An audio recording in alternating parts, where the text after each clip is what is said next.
Up advice, Wednesday on Eyewitness News at noon. 5 people died here in Pakistan yesterday, another in India today. The cause? A book that some fundamentalist Muslims consider blasphemy. We'll talk with its author tonight. Good evening, I'm Jeff Greenfield, and this is Nightline. The whole Muslim world is in uproar about it because it's something that, like you said, is completely blasphemous. I also have a right to say what I think, and my readers have a right to read what they want.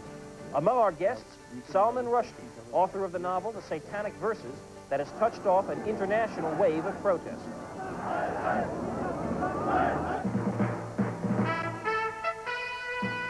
This is ABC News Nightline.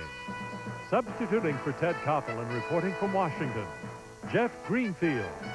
From the Department of Unlikely Coincidences, this afternoon I began researching tonight's story by opening the Muslim Bible, the Holy Koran, and found, quite by chance, this sentence: "Is there not in hell an abode for blasphemers?" Well, to those who have led the astonishing series of protests against the novel The Satanic Verses, 41-year-old Indian-born, British-educated novelist Salman Rushdie is in for a decidedly unpleasant afterlife. The novel, a dizzying mix of realism, fantasy, dreams, nightmares, and magic, has been burned in the streets of London, banned officially or de facto in more than a dozen countries, and sparked rioting in Pakistan and India over the last 2 days that have left 6 dead and 180 injured. To a Westerner raised to revere free speech and freedom of expression as perhaps the highest of political ideals, the specter of such bloodshed over a book seems utterly incomprehensible. But as ABC's Hilary Bowker reports from London, the protests stem from an utterly different premise, that some expression should not be permitted at all. What is it about a work of fiction that has led to violent demonstrations killing 5 people in Pakistan yesterday and 1 in India today? Muslims around the world say Salman Rushdie's Satanic Verses is blasphemy, that it should be banned. You must understand one thing about believers. They are people without irony. They are not interested in art, they are interested in truth, and they believe they are in the possession exclusively of the truth. And they take what they believe in quite literally. For them, this is blasphemy, this is the opposite of the truth, this is pernicious falsehood, and so on. What has so inflamed Muslim emotion is a passage in Satanic Verses. Prostitutes adopt the names of the Prophet Muhammad's wives, and their business booms. There is more. He describes the Prophet and the faithful, the companions of the Prophet, as bums and scums. He describes them as living by lawlessness, like a bunch of criminals. Let's remember that we're talking here about a fiction. There's a fictional character going mad, suffering from paranoid schizophrenia, having had a crisis of religious belief, believing himself to be the Archangel Gabriel, for God's sake. Author Salman Rushdie has been the target of numerous death threats, as have the publishers and booksellers. Muslims in one British town symbolically burned a copy of Satanic Verses. It was enough to persuade the local bookstore to take the book off display. Because of Islamic outrage, the book has been banned in the Muslim countries of Pakistan, Egypt, and Saudi Arabia, and also in South Africa and India. Now believers want it banned in Britain and in the United States. Last year, Christian fundamentalist groups tried and failed to ban the movie The Last Temptation of Christ because they considered it blasphemous.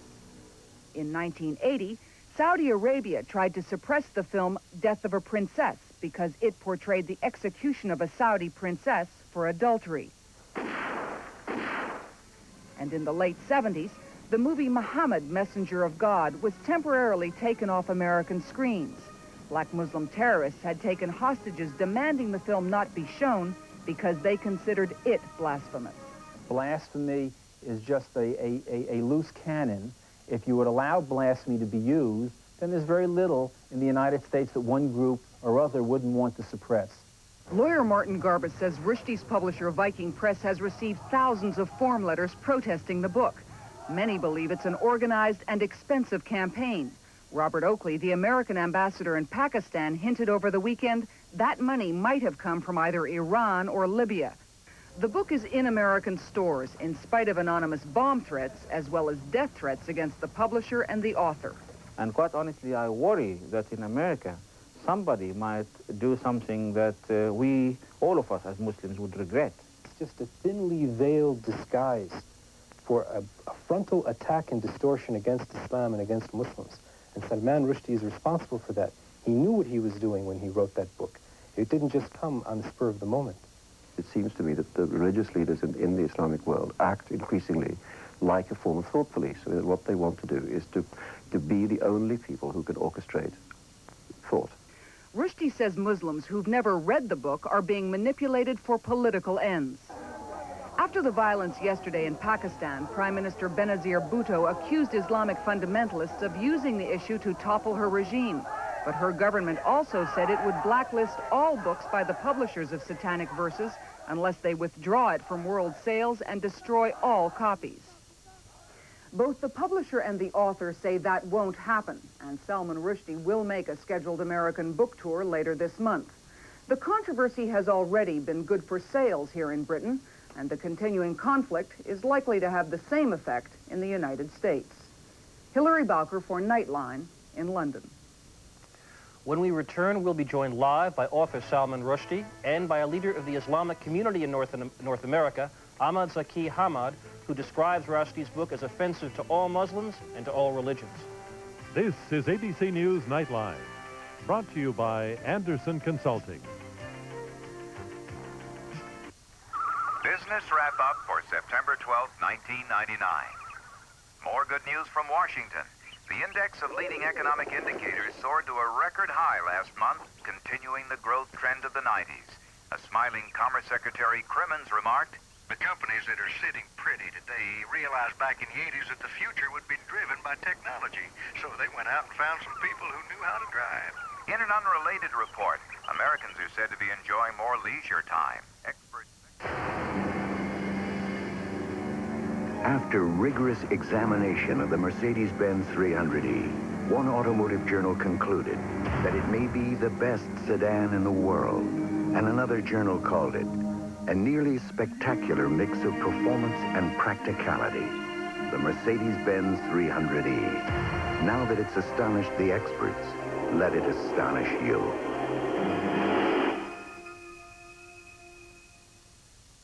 Jimmy Bryan's friends and customers are driving from Lakeland, Winter Haven, Merritt Island, and Titusville to purchase a new car of their choice. Choose from Toyota, Hyundai, Volkswagen, and Isuzu. And there's more. Subaru, BMW, Honda, and Suzuki. We would like to thank our friends that have driven from as far as Melbourne, Daytona, and Cocoa Beach for buying from Jimmy Bryan, Orlando's #1 mega dealer.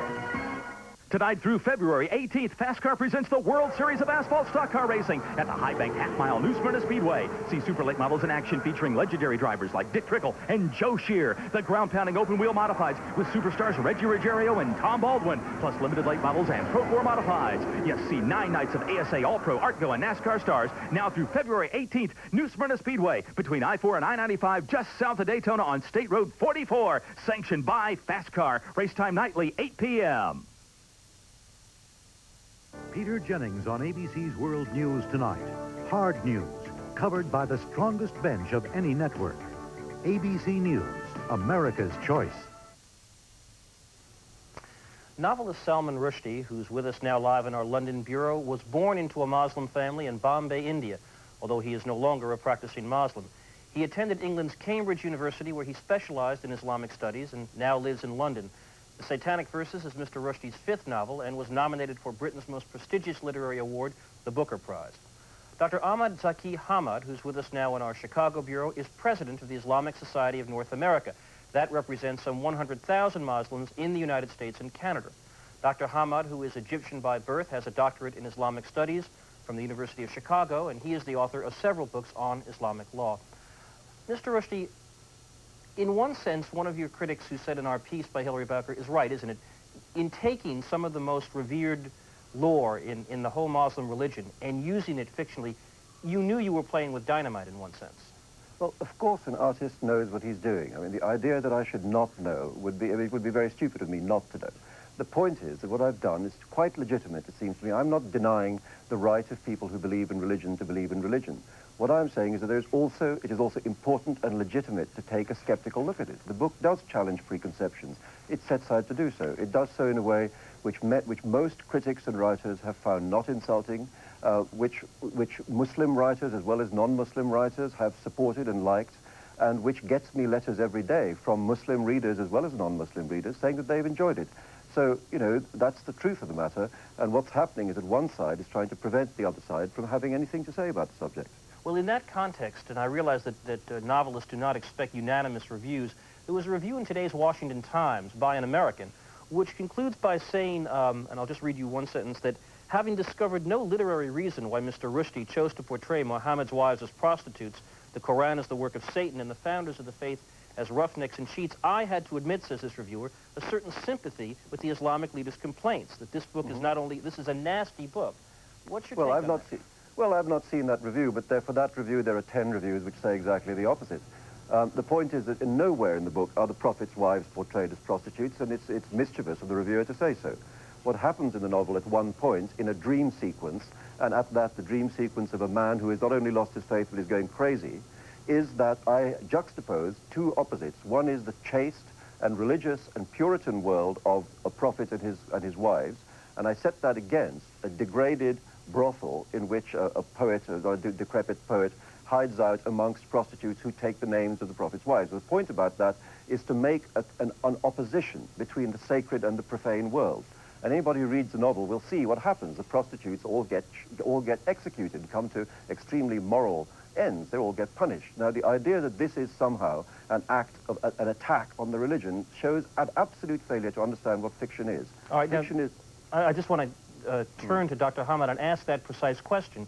Mr. Rushdie says that the protesters just don't understand what he is doing here, that you are taking this in the most literal, simplistic sense and ascribing to Mr. Rushdie beliefs of characters who he may not agree with at all. Jeff, in a world filled with tensions and conflicts, we in the Islamic Society of North America and American Muslims in general expect education, literature, politics, everything to bring people closer. Mr. Rushdie played the old Marxist line, but he knows very well that it will not sell either in the East or in the West if he speaks plainly as a leftist or a Marxist. So he masks himself by the veil of fiction and goes and digs into the memories of hate and slanders the principal personalities, ideas, and themes in Islam. In one of his chapters, he calls the Prophet of Islam, he uses the term Mahound, which resembles the sound of Muhammad. Any dictionary will define Mahound as the devil, used for Muhammad. This term was used in the medieval literature by extremists and fanatics. And what Mr. Rushdie did, he digs into the memories of hate and attacks, slanders Islam, the principal figures and principal ideas. Dr. Hamad, excuse me one second. Even assuming that your reading of this book is correct, which the author says is not, I mean, what you're saying here is that, as I understand it, it's not just that you object to this book, you don't want this book to be published in the United States. We want to protect the public from distortions and lying and misrepresentation about Islam and Muslims. Muslims or Islam is a hot topic now in the media, and we need more than ever to present it the way it is. I believe Salman Rushdie's work contributes to fosters hate, widens the gap between people, religions, and we want to protect the public from distorting Islam and misrepresenting Muslims. Can you just say in plain words that you want the book not to be published? Isn't that the consequence of what you want? You just don't want the book to be read or published in the United States? This is not the question, Jeff, because the book is available in bookstores and it is available in the United States. We want the Islamic point of view to be heard, to know that Muslims are disturbed, are hurt, and the violence you have alluded to or stated clearly in the beginning of your piece has roots, and the roots of violence goes back to Mr. Rushdie and his work. All right, we're going to take a break in just a second, but Mr. Rushdie, do you Yes. feel responsible for that violence in Pakistan No, and India? I don't. I think it's very interesting that what happens here is I'm accused of simply in a series of abuses of things which are not intellectual arguments. I'm accused of Marxism. Before this, I mean, other Islamic critics have accused me of being a product of the permissive society which created AIDS and say that religious permissiveness will create a kind of religious AIDS. Some of the protesters in Pakistan have said that this is somehow created by Jews in America, that Jews in America have put me up to this. So anti-Semitism is behind this as well. The point is that all they can do is hurl insults. The book doesn't hurl any insults, and frankly, I have not inflamed religious feelings. I didn't tell people to march against guns. The blood is on the hands of the people who inflame feelings, of people who unfortunately have not and cannot read the book, because the book is not available. If I may, Dr. Hamad, we have to take a break, and we'll come back to both of you, but when we come back, we will be joined by one of America's leading experts on the Muslim world, Professor Marvin Zonas of the University of Chicago.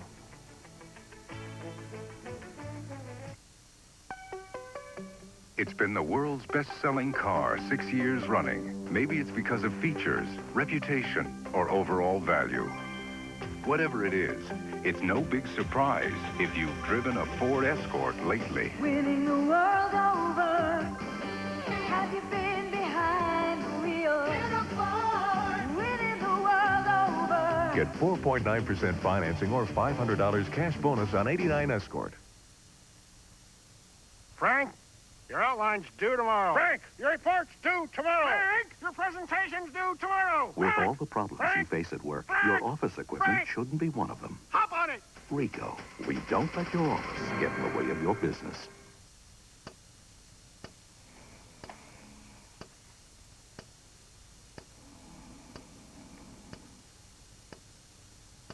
This message is brought to you by Maytag. Dependability, people. Today in music history, brought to you by Memorex Audio and Video Products. Is it live or is it Memorex? Rock and roll records and bands come and go, but one group will always be remembered for their innovative approach to music and having the distinction of recording one of the biggest selling albums in music history. On the charts for over 7.5 years, Pink Floyd's Dark Side of the Moon became the longest charting rock LP after 402 weeks. Today, February 13th, 1982.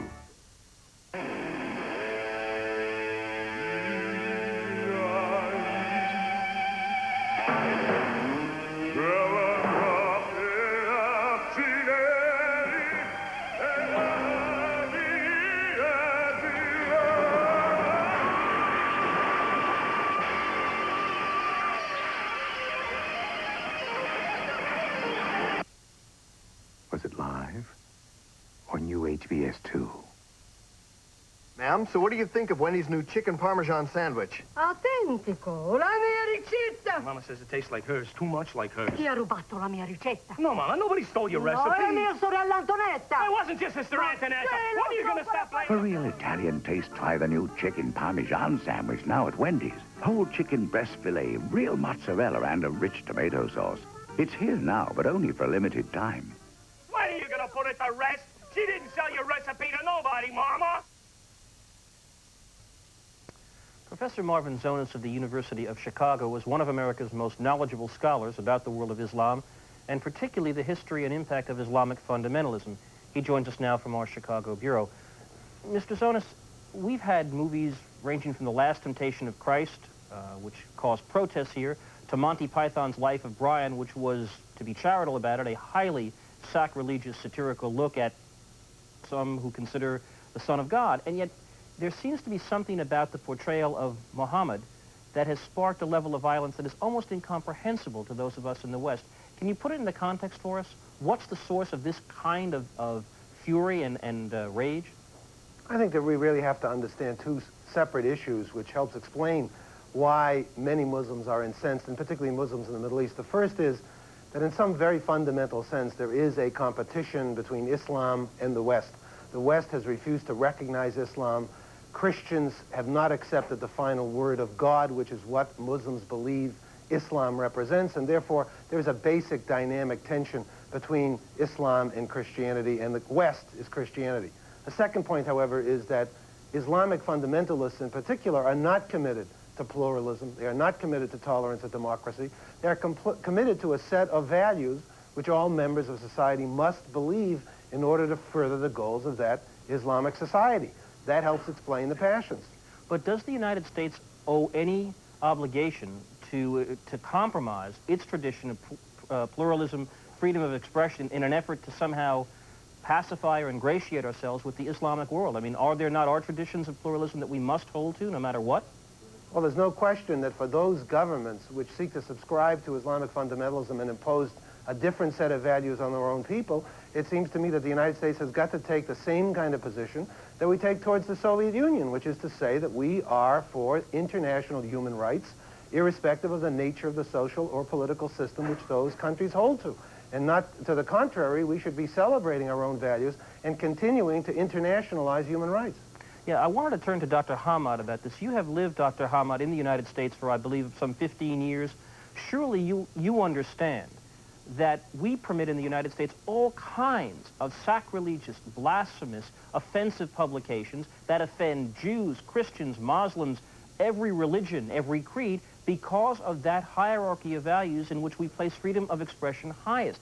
It seems to me that it comes a little odd for you to be not defending Mr. Rushdie's right to publish and criticize him for what he said, rather than implicitly saying you don't think this book should be published at all. Jeff, I would like, first of all, to say that Muslims enjoy a tradition of forbidding what they think is right, what they think is wrong, and enjoining what they think is right. Muslims deeply revere all the religious figures, and they stood when they felt that Jesus Christ was misrepresented from their point of view. And when Mr. Rushdie plans, God forbids, to write his next book about Christ and Mary and describe her as a prostitute, we will stand against this. Where Mr. Rushdie has the right to publish whatever he wants, provided that he does not deliberately trigger and instigate and foster hatred. He used the thin veil of fiction to cut right into the heart of Islamic values and principles and slander Islam and Muslims. We, Muslims in North America, want to inform the public that this is this is not the true Islam, this is against Islam, and we would like to say that it serves no purpose, fosters hate. Mr. Rushdie? I'm sorry, respond. Jeff, I can hardly hear London. I'm having great trouble of hearing London. Everybody here recognizes this. Okay, we will try to fix that. I wanted to turn to Mr. Rushdie, though, and ask him to respond to that notion that what you're doing is fostering hate. I take it you have a different view. Yes, I don't think that anybody who reads this book can seriously see it as an attempt to foster hate. I think one should point out, for example, that recently a Saudi Islamic group declared holy war, jihad, on the entire movement known as modernism. That's an extraordinary fact. The 66 Arab intellectuals were blacklisted, many of whom now live in exile. This is a concerted attack on intellectuals, not just on me, but throughout the Muslim world, denying them the right to speak on issues which the controllers of thought, seek to decide how they should be discussed. The idea, it seems to be the center of modernism is uncertainty, is doubt. That's the place from which I write. It seems to me that is the center of the modern human condition. Even science these days contains a principle of uncertainty at the very center. I distrust people who claim to know the whole truth and to seek to orchestrate the world in line with that one true truth. I think that's a very dangerous position in the world. It needs to be challenged. It needs to be challenged by art. It needs to be challenged constantly in all sorts of ways, and that's what I tried to do. All right, we're going to take a break, and we're going to continue this discussion in just a moment. If you love cheese, but not cholesterol, here's a natural cheese that's low in cholesterol. Light Naturals from Kraft. Now you can have your cheese and eat it too. Living out of a suitcase? Call a Quality Inn, hotel, or suite. You get a great deal. And whether it's Chicago or Paris, quality's always this close. Make the quality choice. Call 800-221-2222 for quality, comfort, or Clarion reservations.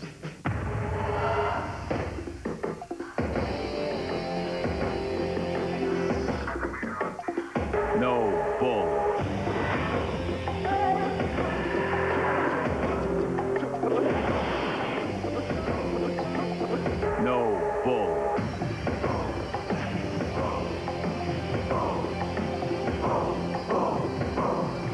Bull, Worldwide Information Systems.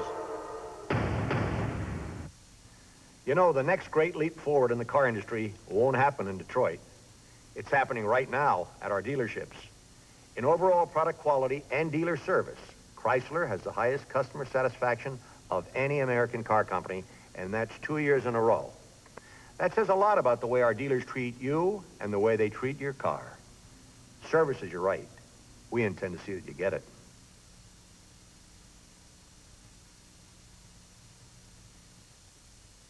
And now, the great taste of Florida Gold orange juice, explained in language any mother can understand. I squeeze all the Florida Gold in the whole world from just one orange. Orange juice tastes like ice cream, only rounder. Other juices are all mixed up. I trade my little brother for some Florida Gold. Florida Gold brand orange juice. It's pure Valencia. Now available in new pulp-free. Continuing our discussion with Salman Rushdie, Ahmad Zaki Hamad, and Marvin Zonas. Professor Zonas, we've got a couple of minutes left, but give us your sense about whether these protests in Pakistan are really about the book or whether they are about a broader political attack on the West. I think fundamentally the riots in Pakistan, or the demonstrations in Pakistan, are not about the book. The book is a rationalization which provides an opportunity for Islamic fundamentalist groups, undoubtedly stimulated by outside interests, to attack the West. And what we are going to see, especially with the victory of the Afghan guerrillas against the Soviet Union, are renewed attacks against the West and against the Soviet Union throughout the Muslim world. Yeah, Dr. Hamad, I wonder, since the book was written by a British subject and published first in Britain, why the attacks on the American library in Islamabad? Why is America the bad guy in this? I don't think America is the bad guy. Every day, lay Muslims, they know that the West, especially in Europe and America, is the largest market for this book. They would like to bring to the attention of the West that we are hurt, we are offended by the propagation of such slanderous attacks against the principal personalities and ideas of Islam. I don't think it is a step against the West. Muslims would like to express their outrage against this campaign of hate again, and I do think that the roots of violence and confusion and conflict goes back to Mr. Rushdie and his work. Okay, Mr. Rushdie, as the author of the book, you might as well have the first word. This controversy is going to sell a lot of copies of your book. Is there any satisfaction you can take out of that? That is why he wrote it. There's very little, and I mean, here we are, this man is resorting to abuse again. To burn an American flag and then say you're not anti-American is very strange. To throw stones at a building and then to say that I am the instigator of the violence is extremely strange, but it's the kind of doublespeak that's going on here. The point is that my book it's about many things, and the irony is it's not really about this at all. It's about migration and metamorphosis. But it does try to say that there is an old conflict between the secular view of the world and the religious view of the world, and particularly between texts which claim to be divinely inspired. It is tranquil upon the stream, yet flowing with its own momentum, motionless above the water, propelled by the invisible. Does the swan propel itself, or is it sent across the flow? And we, in our lives, seem to be propelled. We have webbed feet beneath the muddy waters, pedaling away to make us move across the currents of the times. Is that why we move? Or are there currents beneath our pedaling feet, carrying us in ways we cannot see? We know the direction of the far shore. We want to swim there by ourselves, to know we have the strength. We also would like to think that the power of the stream is floating us in the right direction, the way we would want to go. We hope so hard, we wonder at our hope, a quiver with delight and suspicion. The Reverend Dr. Richard Allen will put you in touch, if you let him, with something beyond yourself. He's been doing this in Unitarian Universalist churches around the nation for several decades. He calls the reading you just heard a meditation, uses it like a prayer. Dr. Allen will tell you that these meditations are just little thoughts he has from time to time. But if you're looking for that God or spirit or holiness within you and beyond you, his readings, though never specific, can point you in a direction. Basically, I don't think God is like a person. It's some kind of a force, and I don't know what it's like. I don't know if it's like anything else at all. But we're human beings. We have to talk in human terms. So to bring it to life, I have to talk about God as a person if I'm going to talk about it. So I need to think of God as a person, yet always realize, but it's not really a person. And this makes a contradiction, and I have to carry people with me sometimes, and sometimes move too fast. Most Unitarian Universalist ministers believe that this holiness, this spirit, this God is at the center of human experience, that there is no one way to it, but that you have to be very careful when you try to point another on the path you've followed. Making any kind of idol is wrong, most would say. At the heart of this religion is a centuries-old tradition that deeply affirms the presence of something magnificent and wondrous in the universe, in each man and woman, while at the same time approaching, in Dr. Allen's words, the concept aquiver with delight and suspicion.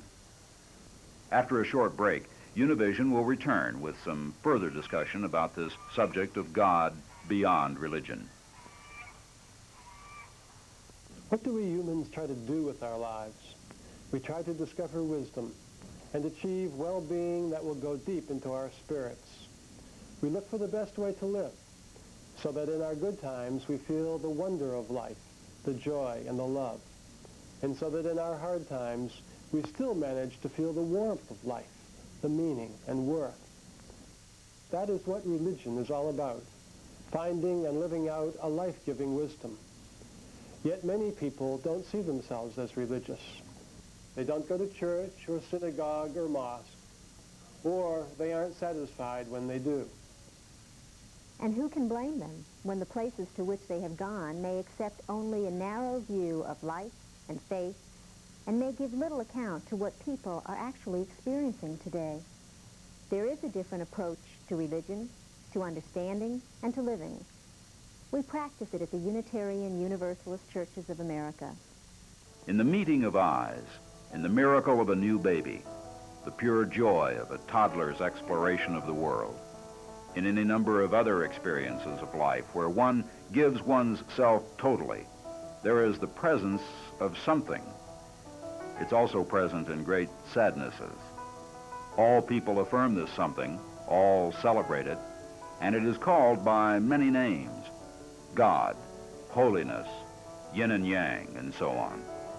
Virtually every human being affirms this, but in translating it into a language that ties it to a time or to a particular person above all others, this something is lost.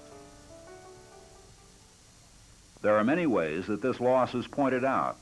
One is the centuries-old tradition of making God into a human, a he or a she. It's tragic because the men and the women don't realize how vital it is to go through the exercise and the struggling of getting rid of the icons and getting rid of the anthropomorphic images, and that a star religion and a religion of the cosmos and a religion that takes us out of the ooze and into the stars is a religion that's probably not going to use genderized language. And a lot of people get worried, or they say, well, you have to have the personal aspect. And to that I say, what's depersonalized about using the word God? And beyond gender, even the word God can limit our understanding of this spirit or holiness, which is why most Unitarian Universalist ministers approach this word very carefully. The use of the word God is always a limitation, and it can be very dangerous. You have people in our pulpits today, in fundamentalist churches, evangelical churches, on TV and radio ministries, who know exactly what God is. They're able to describe God completely. And therefore, they can give a total answer to everything. And that's the danger of it. It can be used and manipulated. So I always recommend to people that they leave what I call the element of mystery.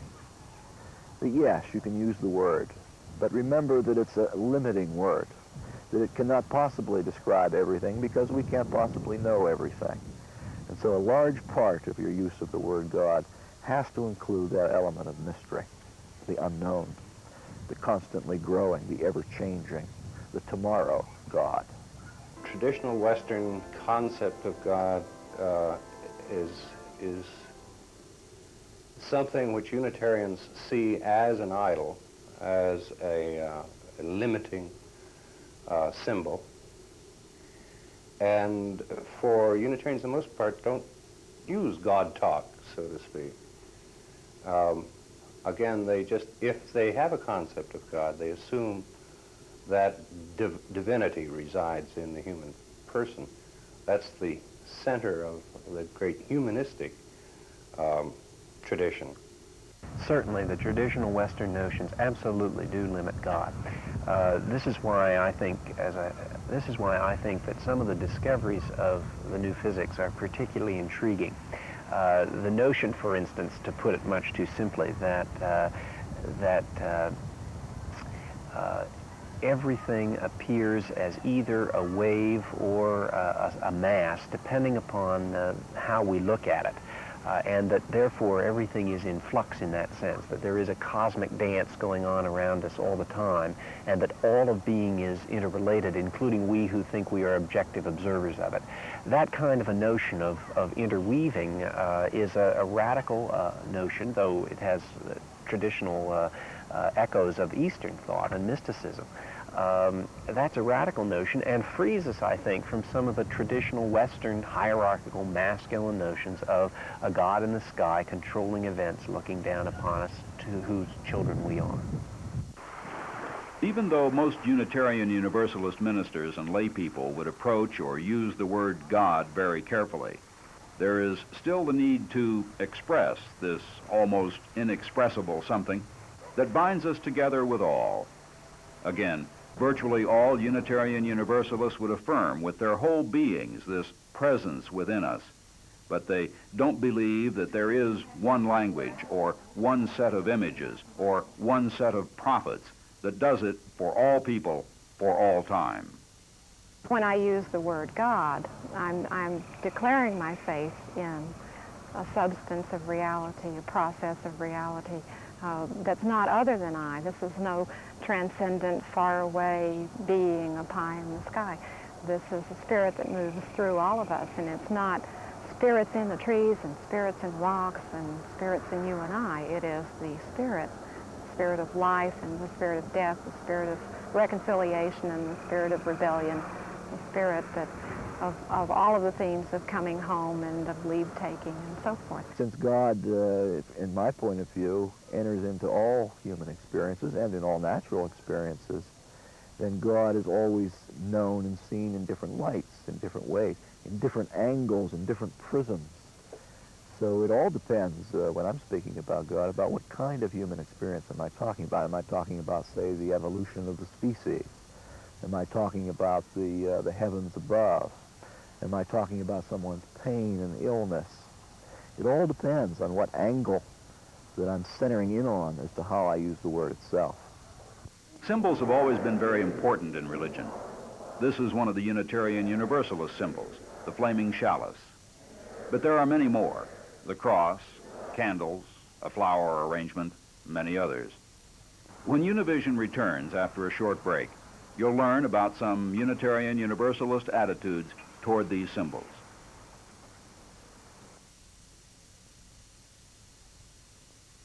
In leaving churches behind as irrelevant, many people have also left religion behind, or else they've chosen to work out the great religious questions all alone. Either way is lonely and often frustrating, unnecessarily so.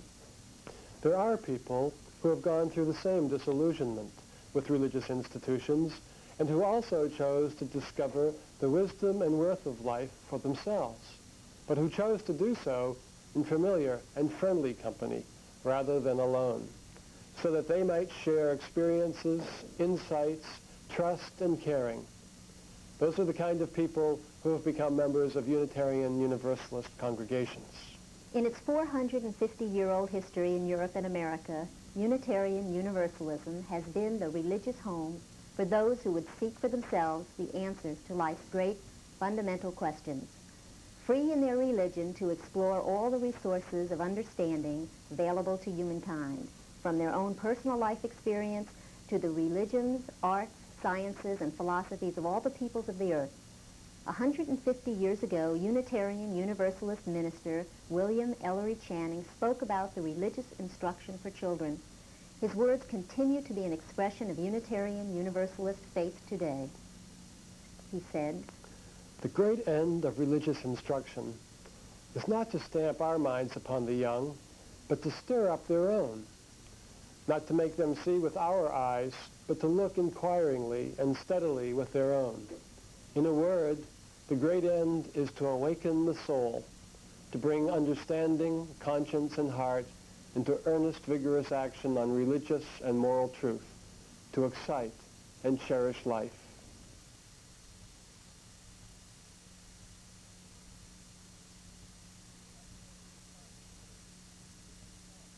That tree beside the church is just a skeleton now. Its bony fingers are brittle and crackle in the wind. It's old. I might think it was soon to die, but I remember. As I see the tree, I remember that a few months ago it was brilliant with deep red leaves, and a month before that, the leaves were green, like a coat, like flesh covering the skeleton. With those memories, I could think that the tree was close to death, but I remember even more. Months ago, the tree was just the way it is now, with brittle, bony branches crackling in the wind. It did not die. It is not dying now. I, too, have my months of strength and growth, and then have my months of brittleness and crackling in the wind, and then again comes the energy. The tree is me. The moment of flaming color is the end of the burst of energy, but it cannot be green all the time and cannot be red all the time. The tree cannot. I cannot. Sometimes from across the yard, I look at it. I don't know what I see. I don't see the tree. My eyes are pointed in its direction, but I am lost and out wandering because the tree has taken me away. The tree and I are together. We are a part of it all. But I might not have noticed if the tree had not taken me there. The tree, for Dr. Allen, becomes the symbol. But for him, it does not represent a thing, rather a place that has no time, no meaning in a traditional sense. And it is in this sense that most Unitarian Universalists like to use symbols to represent meaning and God and the holy. You'll see crosses in Unitarian Universalist churches, but you'd never hear a minister tell you that the cross must mean a certain thing. You might see a flaming chalice or a Star of David, or no symbol at all.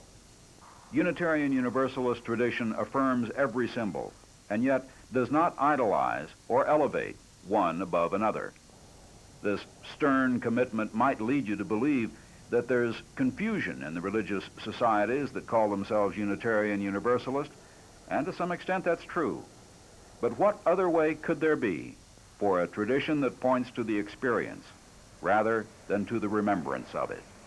After all, it does go back to the old, and again, it's a very Old Testament, very much of an Old Testament concept from the book of Exodus, to the first commandment, which is a commandment against idolatry. Unitarians have always seen, or tended to see, these religious symbols as possible idols. And historically, it goes back to the fact that Unitarian Universalism came out of the Puritan tradition. And the Puritan tradition in America, in terms of their churches, was an absolute dislike of all symbolism in the church. The plain church, the white board church, no organ, no crosses. They wanted to purify You see, they were purifiers of the Anglican Church, so they threw all of those things out.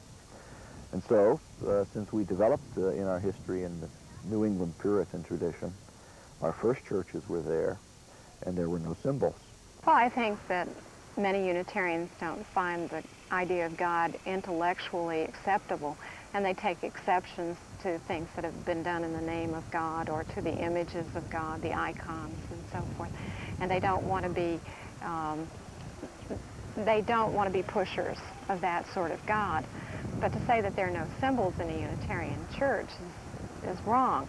There's the symbol of the chaos as we assemble for services, of people looking around at each other and looking for their friends, or there's the symbol of the lone person coming in looking for acceptance and fearing rejection in our churches. They're symbols of all human activity. There's the loneliness and the chaos of the coffee hour, which recapitulates creation and the Genesis story. And you see that as I look around and through my eyes, I see symbols of every sort. Most Unitarian Universalists really don't feel that a particular symbol represents all of life, that there's a danger in presenting a symbol and pretending that it represents the significance of all of life, when in fact life is much more varied and more complex and even more interesting than a single symbol might represent. The Jewish God beyond religion has come down to us this way. We say it now occasionally, but it was spelled in this curious fashion because it was not meant to be idolized in any fashion. Such a religion is too stern for most, and so there become time-born symbols, and one of them is the simple word God. Unitarian Universalists wrestle with this concept constantly. If it is beyond religion, why not drop it, the word God, altogether? God is all around. God is our sustenance and the ultimate reality and the ground of being. And God is there. Now, however you recognize that or however you play that out in your life, I hope you realize that I know I've begged the question, because in my declaration of faith I've said God is and God exists. It's not something I can prove, it's something I know. And through that metaphysics or that understanding of life and my participation in life, to say that I need God is like saying I need air. Is God going to be taken away from me? Can you take God away from me? It's not to say I don't feel the absence of God in my life, because many times I do. I'm so full of myself that I can't see the obvious, and I'm not in touch with the holy. So getting a little less stuffed with Diana means that I can come in contact with the simplicity and the grace of life and a participation of life with God. Each human being, as much as possible, wants to have a coherent and consistent view of total reality. And I think people have discovered over many, many centuries that you really can't have or even approach that kind of view if you're only looking through the lenses of, say, the human species or the human mind. That is in itself self-limiting.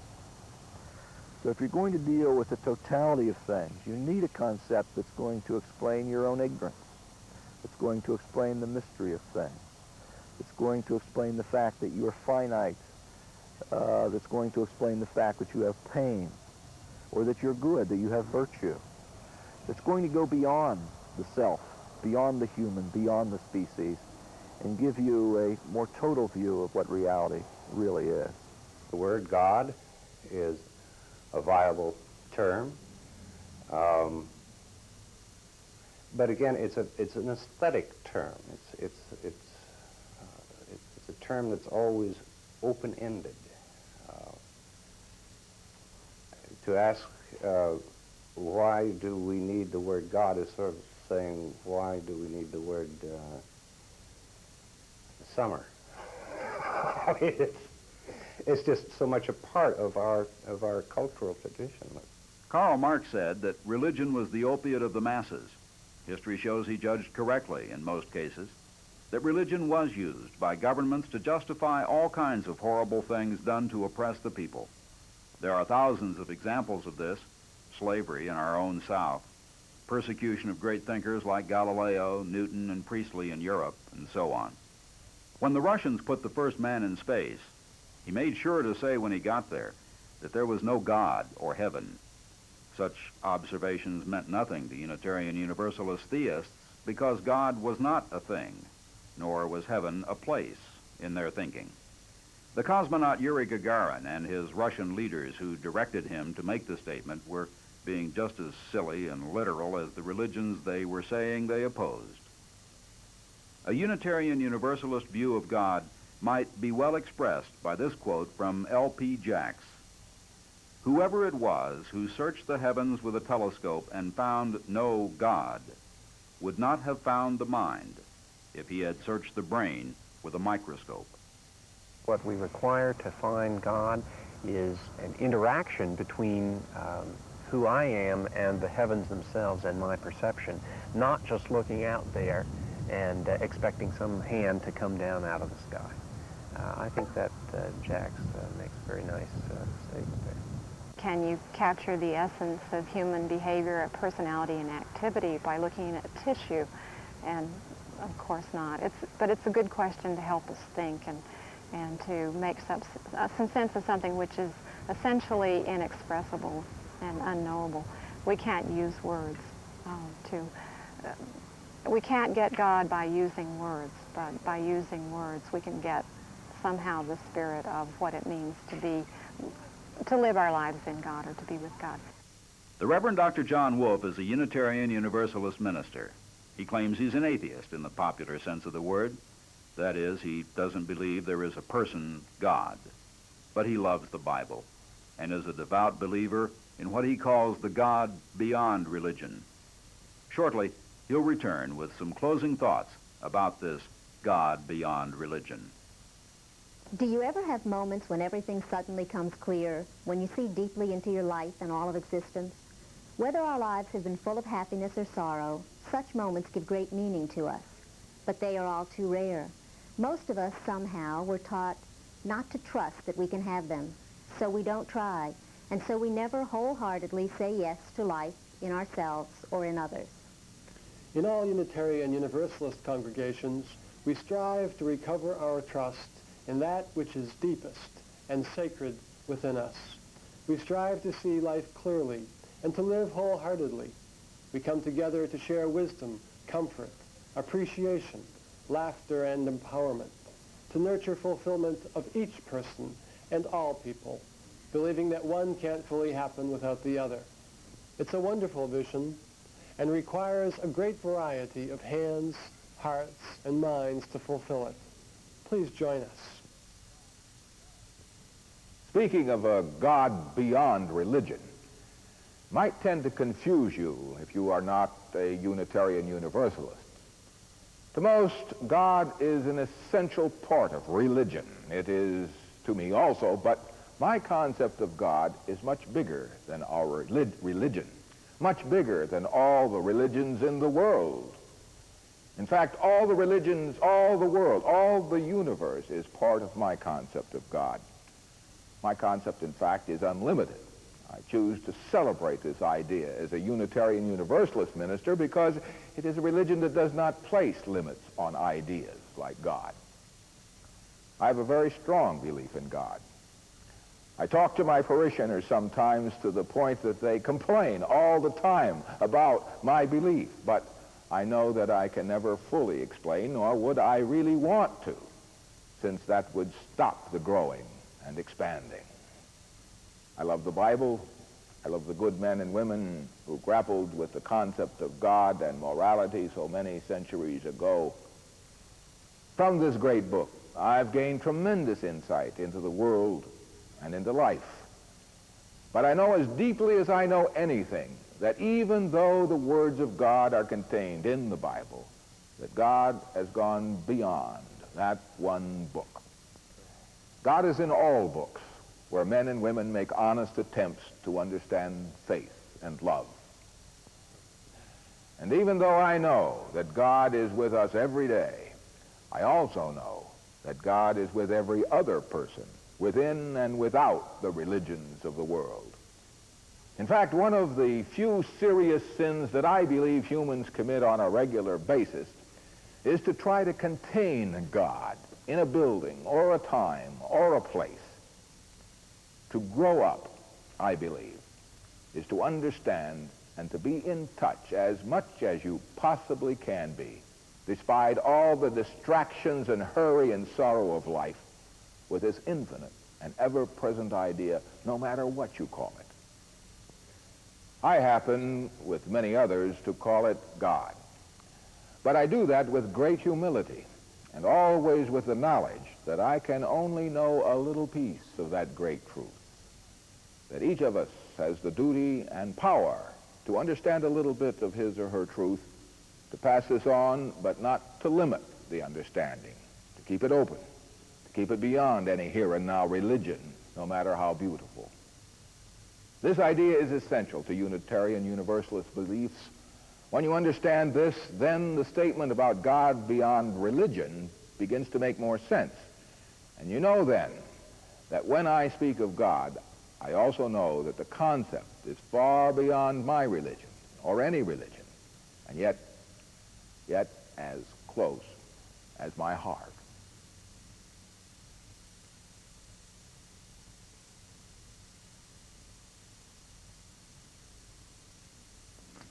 We come together to bring understanding, conscience, and heart into action, to excite and cherish life. This is the religion of Unitarian Universalism. There are 36 Unitarian Universalist societies in Florida, some large and old, some small and just beginning to grow. You're more than welcome in all of them. Check the yellow pages of your phone directory under churches for the Unitarian Universalist Society nearest you. Come and explore for yourself.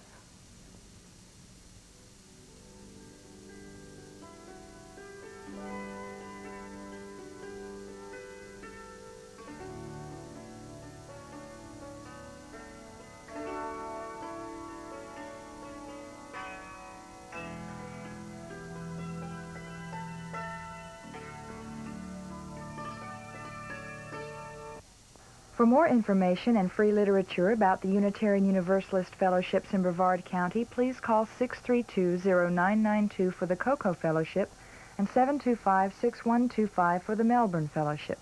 Inquiries are always welcome, and so are you.